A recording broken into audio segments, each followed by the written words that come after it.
Bem-vindos ao Underground do Booktuber. E aí, meu povo, beleza? Então, se você tá vendo esse vídeo de 8 de março, porque eu não sei se eu vou postar dia 8 ou dia 9 de março, hoje é o dia do meu aniversário. Isso, eu nasci no Dia Internacional das Mulheres, junto com várias outras pessoas que também nasceram nesse dia. Mas por algum motivo eu me senti especial por isso quando eu era criança. Enfim, mas eu estou fazendo 22 anos, apesar da minha cara de 17, quem disser ao contrário tá errado. Porque eu tenho cara de nova mesmo, gente, é isso aí. Pelo menos a maioria das pessoas dizem que eu tenho de ser mais nova do que eu sou, né? E eu já vou começar esse vídeo agradecendo a Deus por mais um dia de vida. Porque Deus é maravilhoso e eu estou muito feliz de hoje ter Jesus na minha vida. Então, assim, a melhor felicidade e a maior é ter Jesus na minha vida hoje. Então, eu sou muito grata a Deus pela misericórdia que Ele tem sobre mim, mesmo não merecendo nada.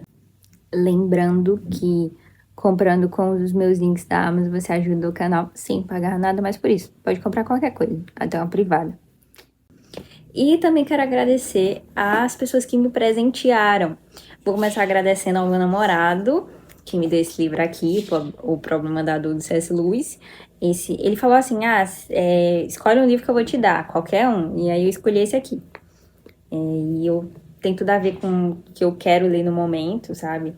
Então, nossa, esses livros são cheirosos e eu adoro esses projetos gráficos. Eu faço coleção dessas edições do C.S. Lewis, então eu acabei pedindo esse aqui. Então, muito obrigada, meu querido. E o próximo é 4 visões cristãs sobre criação, evolução e design inteligente. Né? A origem, na verdade, o nome do livro. Muito bonito também essa coleção de ciência, cultura e religião da Thomas Nelson, que eu ganhei da minha amiga Duda, a minha melhor amiga, gente. Ela me deu esse livro, eu gostei muito. Tava na minha lista de desejos e ela leu. E tem tudo a ver comigo. Pra quem não sabe, eu faço faculdade de Química. Eu adoro ciência, né? Sou um entusiasta da ciência. Então, eu gostei muito dessa relação aqui. De ver o que a ciência vai falar acerca do criacionismo, que é a visão que eu acredito. Enfim, fiquei muito feliz, Duda, muito obrigada. O próximo que eu quero agradecer aqui é Cleciano, que sempre me presenteia, mesmo fora de época. Ele me mandou o livro, só que eu não sei que livro é e não chegou ainda. Então eu já tô agradecendo desde já, Cleciano. Muito obrigada mais uma vez pelo carinho. Obrigada a vocês três que me presentearam. E é isso. Obrigada à minha mãe por me aguentar todo dia e todo dia pagar minha comida e outras coisas. Então, muito obrigada, mãe. E de verdade. Então, quem quiser me presentear, minha lista de desejos está aqui embaixo na Amazon. Você coloca no seu carrinho e vai aparecer meu endereço na hora de enviar, tá, pessoal? Agora vamos para as leituras do mês de fevereiro e um pouquinho do começo de março. Eu não li tanto em fevereiro que nem eu li em janeiro, que eu li pra caramba em janeiro como eu nunca tinha lido na minha vida. Então, mas tem algumas coisas aí para comentar com vocês e eu também vou falar sobre as leituras que eu estou fazendo atualmente. O primeiro livro que eu li em fevereiro foi o Anne de Green Gables, da Lucy Montgomery, né? Que é esse livro que eu achei que eu nunca vou ler na minha vida, porque por mais que seja um clássico, uma vez eu fui começar a assistir a série da Netflix, que é inspirada nesse livro, e eu achei uma chatice, ô menina chata, fala pra caramba, não sei o quê.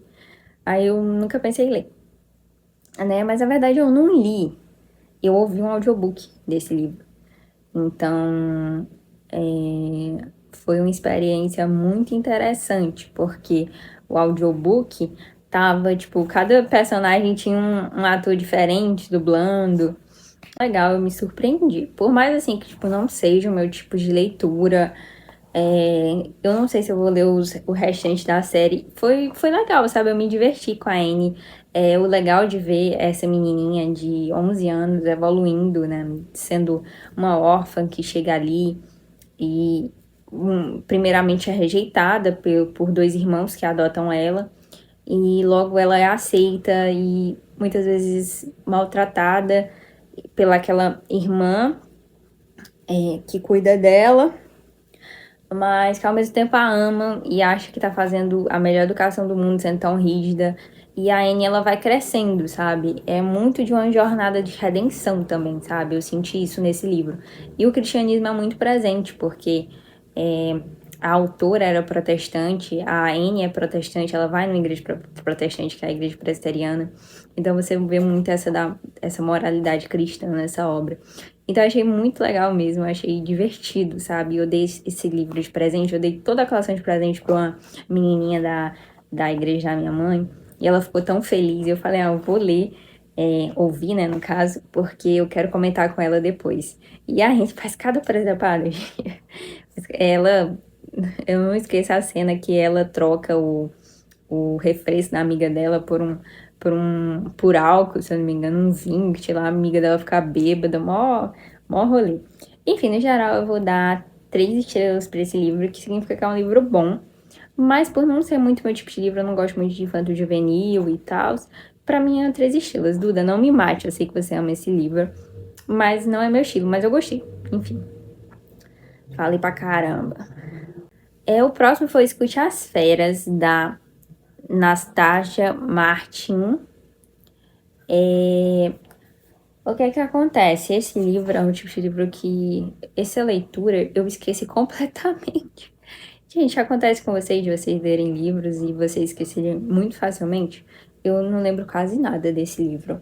Mas ele vai contar a história de uma antropóloga e se propõe a ser um livro de antropologia, que ela foi atacada por um urso. E ela estuda os povos da região da Sibéria. Se não me engano, é o norte da Sibéria. E essas pessoas têm toda uma cultura própria envolvendo aquele urso, né? E eles acreditam que as pessoas que sobrevivem ao ataque do urso, como é o caso da autora desse livro, porque ela realmente é autobiográfica esse livro, ela, tipo, se eu não me engano, ganha o espírito do urso, algo do tipo. E é muito interessante ver toda a jornada de recuperação que ela tem, sabe? De não ser mais o seu rosto ali totalmente, das pessoas te olharem de maneira diferente. Dói de ler algumas partes. Ela vai dividindo o livro, né, em estações, outono, inverno, primavera e verão. E vai contando a relação com aquele povo, toda aquela jornada dela. E ao mesmo tempo, como eu falei pra vocês, eu esqueci muito desse livro. Mas eu lembro que eu achei a escrita boa, e cativante, sabe? E por isso eu vou dar 3,5 pra ele, porque eu lembro que eu achei um livro muito legal, muito bom, mas eu não lembro tanto. É isso. Ora, vamos falar aqui de uma das melhores leituras do mês. A Morte de Ivan Ilitch, do Tolstói. As marcações exageradas já mostram, né? E fiz meu namorado ler também, porque ultimamente eu tenho botado ele para ler vários clássicos. Ele era aquele tipo de pessoa que falava mais de literatura e agora tá todo rendido, amor. E aí eu li essa novelinha, né, que é considerada a novela mais perfeita do Tolstói. E não é à toa que é considerada a novela mais perfeita dele, porque realmente é perfeito, sabe? Esse livro é sensacional. E acho que todo mundo já tinha lido, menos eu, né? Uma vergonha até. Porque eu já li outros livros do Tolstói, eu li inclusive Ana Karenina, mas não tinha lido esse. E A Morte de Ivan Ilitch vai contar a história de um burocrata que morre, né? Para variar, o nome já diz tudo. O início a gente já sabe que ele morreu.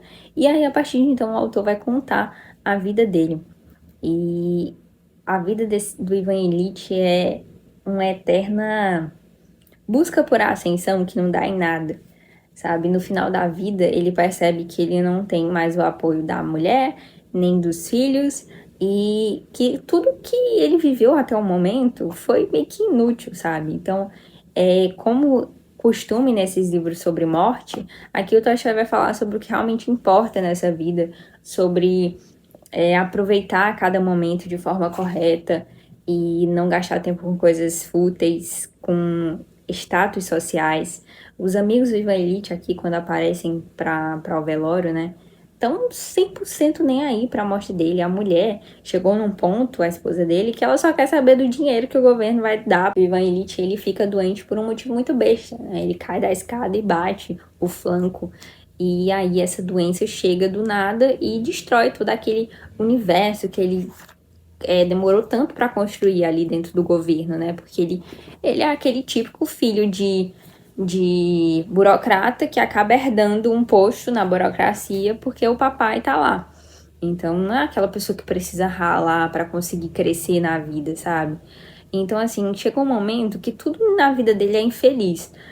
O trabalho que ele de certa forma, demorou um pouco para atingir outro posto, a casa, a filha, todos.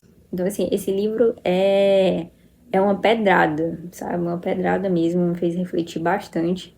E não tem como dar outra nota, a não ser 5 estrelas. Tem 2 trechos que eu quero destacar desse livro, que é o seguinte, eu tenho anotado aqui. A história de vida de Ivan Illich foi das mais simples, das mais comuns e, portanto, das mais terríveis. Quanto mais se afastava da infância e se aproximava do presente, mais insignificante, mais duvidosas eram as alegrias. Enfim, eu amei a morte de Ivan Illich. Desculpem, gente, eu não tô falando muito dos livros, é porque faz tempo que eu li já. E o próximo, nossa, esse aqui é o meu queridinho. Eu acho que foi, sem dúvida, a melhor leitura do mês, o que mais me impactou. 5 estrelas favoritado, já adianto que é a Metamorfose do Kafka. Eu tinha a impressão que eu já tinha lido esse livro, não sei se é porque eu já sabia a história, mas eu não tinha lido ainda. E foi uma pedrada, também botei meu namorado para ler, ele também ficou muito impactado. E a Metamorfose, todo mundo já leu também, conta a história do Gregor Samsa, que um dia acorda metamorfoseado em inseto, que a maioria das pessoas presume que é uma barata, mas isso não fica claro em nenhum momento. E esse livro dá tanto pano para manga, eu acho que o que faz esse livro ser tão incrível é as enormes interpretações que você pode ter a respeito dele. E o Gregor, ele... eu fiquei tão impactada lendo esse livro, que eu me sentia, sabe, emocionada, com vontade de chorar. Eu me sentia como se eu estivesse tomando as dores daquele inseto. Eu acho que é isso que faz com que as pessoas sejam tão impactadas pela Metamorfose do Kafka, porque todo mundo acaba se identificando um pouquinho com o Gregor Samsa. O Gregor Samsa, ele acorda e ele, diante de toda aquela situação, ele só consegue se preocupar com o trabalho que ele tem que ir para poder ajudar os familiares dele, porque o pai dele tá com a dívida e ele precisa ajudar os pais, sabe? Os pais dele meio que parasitam ele, sabe? Aqui o inseto é mais humano do que os seres humanos. Temos a irmã dele, os pais dele e essa dependência que eles têm do Gregor. E chegou um momento que o gerente do Gregor vai ali na casa deles, porque o Gregor faltou um dia de trabalho, ver o que tá acontecendo. E aí, quando todos eles descobrem que o Gregor tá assim, virou esse inseto gigante, quando ele fala, as pessoas ouvem um barulho de um inseto. E aí começa aquele caos, né? Como é que a gente vai lidar com esse inseto na nossa casa? Primeiramente, só quem consegue lidar, né, com ele é a irmã dele. A mãe tem uma rejeição muito grande, o pai principalmente. E a irmã é a única que vai ali dar comidinha pro Gregor. E o que eu acho mais incrível no inseto, Gregor Samsa, é que mesmo diante de tudo aquilo, ele não conseguia parar de pensar nos outros, sabe? É diferente do Ivan Illich, que você não cria tanta compaixão por ele, eu não senti, pelo menos, talvez outras pessoas possam ter sentido. O Gregor não, você, tipo, só quer abraçar ele, sabe? Tem uma cena que os pais dele estão, tipo, e a irmã dele estão vivendo, tipo, mó felizes e o Gregor fica olhando, assim, na porta.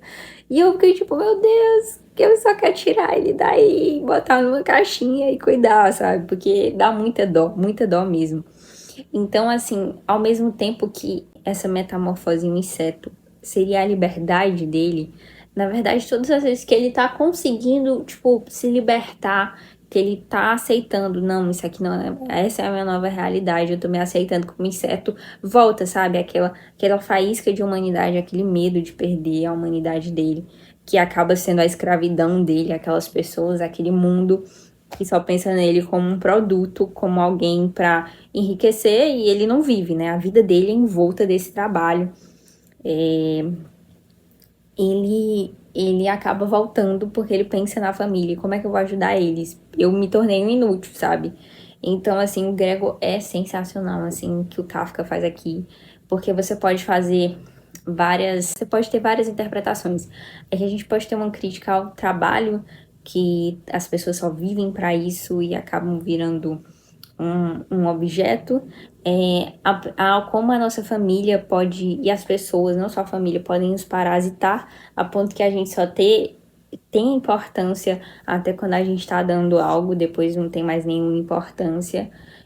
o quanto a parasitagem pode impedir as pessoas de prosperarem, porque elas não crescem enquanto tem alguém fazendo com que elas cresçam indiretamente. Quem lê o final do livro vai entender.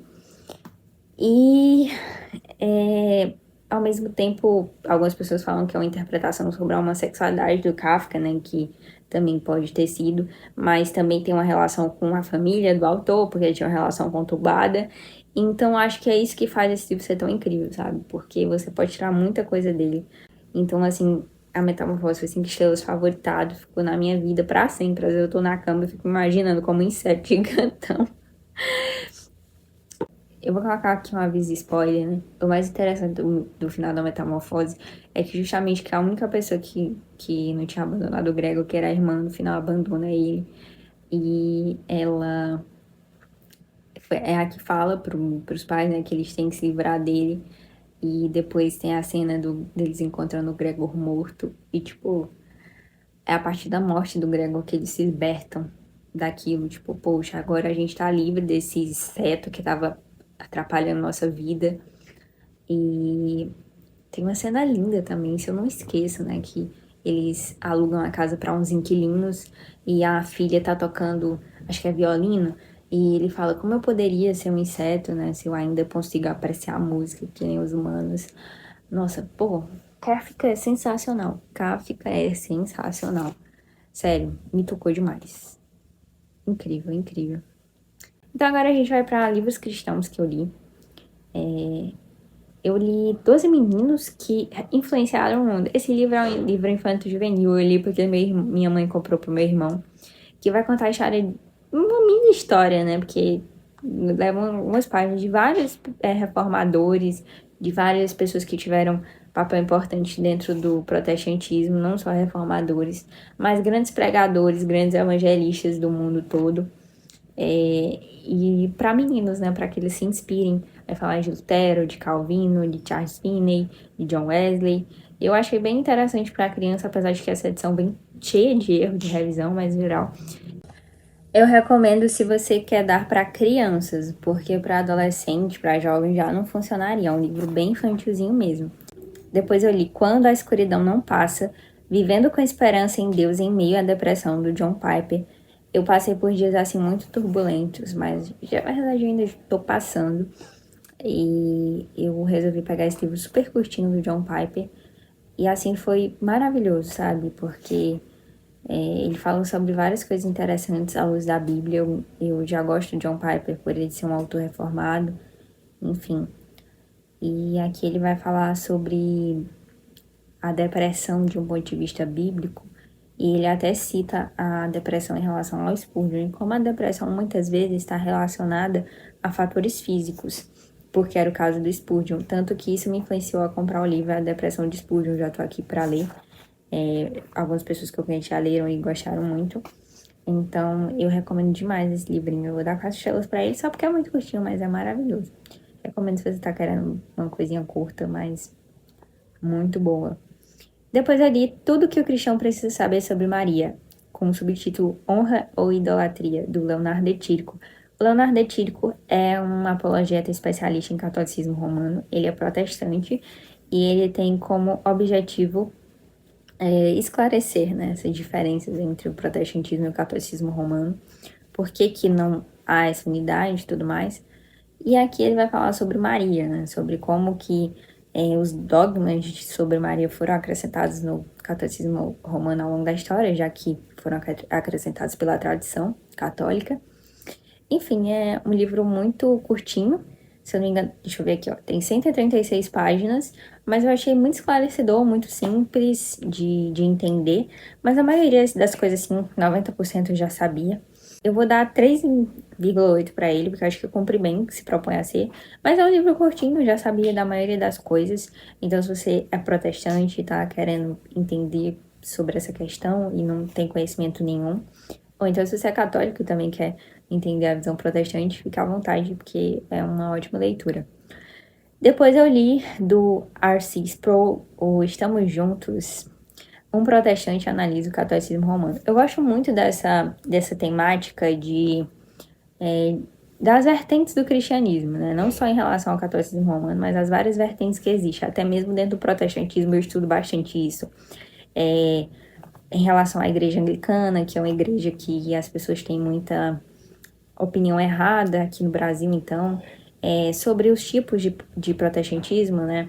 Sobre como os movimentos dentro do protestantismo foram acontecendo, o protestantismo reformado, o protestantismo pentecostal, o neopentecostalismo, enfim. E eu também gosto de estudar as diferentes igrejas, a adventista, a igreja ortodoxa grega, a igreja católica romana. E aqui tem o A.C. Sproul falando sobre isso. E o melhor livro cristão que eu li ano passado foi o Sola Gratia dele. Eu gosto muito do Sproul porque ele, além de ser inteligentíssimo, entende muito de filosofia e ao mesmo tempo ele explica tudo de uma maneira simples.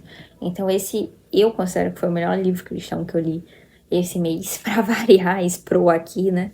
E ele vai analisar de forma maravilhosa cada pontozinho de que impedem a unidade entre catolicismo romano e protestantismo. Inclusive, algumas coisas assim, praticamente tudo eu já sabia, né? Porque eu já estudei bastante sobre esse assunto.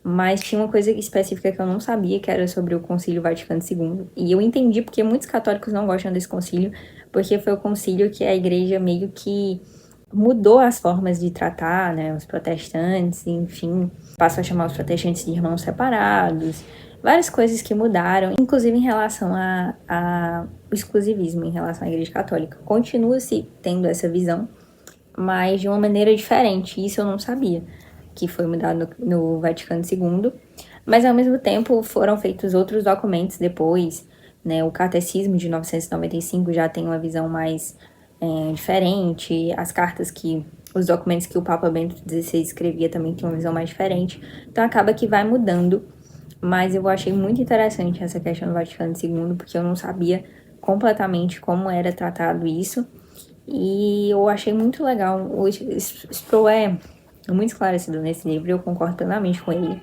nas coisas que ele coloca aqui, então fica aí a indicação. Por que não dá para fazer um ecumenismo, né? Porque são diferenças muito grandes, é um abismo teológico muito grande.